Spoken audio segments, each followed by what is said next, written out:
Welcome to the First Responder Credit Union Academy podcast, where we explore the intricate relationships within the credit union and the unique challenges they face. I'm your host, Grant Sheehan, CEO. Today, we're going to discuss what was discussed in the last podcast called the salary matrix. Is it the board's responsibility, or should the CEO working with established budgets take the lead? Let's find out. To kick things off, let's clarify the structure of a typical credit union.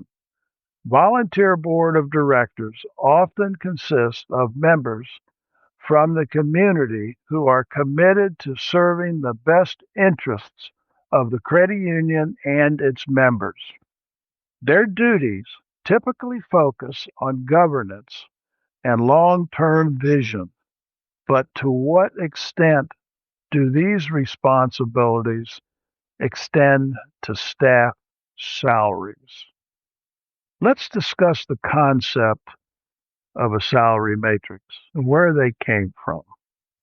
A salary matrix is essential and structured framework that outlines the pay rates based on different roles, experience, and performance levels within the organization.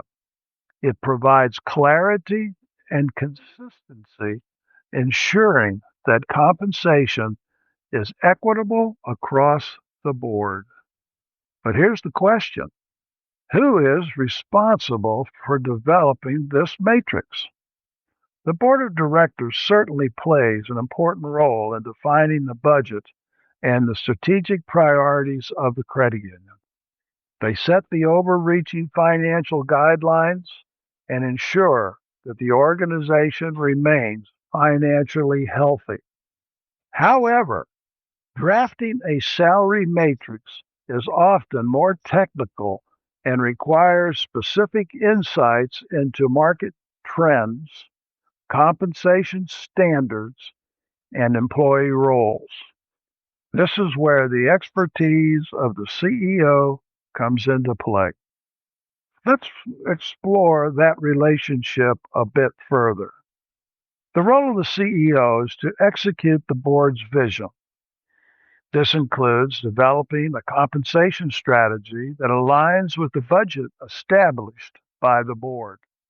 While the board can provide direction, they typically rely on the CEO to take their guidance and apply it in a way that attracts and retains talent while being physically responsible.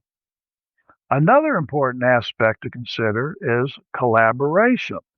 While the board may not be directly involved in creating a salary matrix, they can still play a pivotal role in establishing its principles. As an example, they might set policies around salary ranges, performance matrix, and bonus opportunities. Open dialogue can foster collaboration between the board and the CEO, ensuring that the salary matrix reflects the values and goals of the credit union. Again, as we've discussed, communication becomes crucial here. Regular updates from the CEO to the board about employee morale, retention rates, and job market conditions can help inform the board's understanding. Incorporating feedback from both the staff and the board can lead to a more positive work environment and a compensation structure that meets the needs of all parties. Now let's address some of the ethical considerations. The board has a fiduciary responsibility to ensure that the credit union operates transparently and fairly.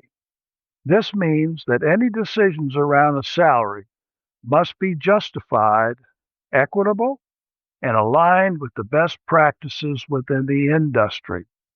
If the board delegates this responsibility of salary matrix creation entirely to the CEO, they must ensure that they are monitoring and reviewing these decisions regularly. So, in summary, while the board of directors establishes the budget and strategic direction, the practical development of a salary matrix often falls to the CEO and their team. However, the board still plays an integral part in defining principles, providing oversight, and promoting transparency. Well, thank you again for joining me on this episode. If you found our discussions insightful and thought provoking, please subscribe and share it with others who are navigating the complexities of governance and credit unions. Till the next time, let's continue to explore how we can balance community interests with effective operational management.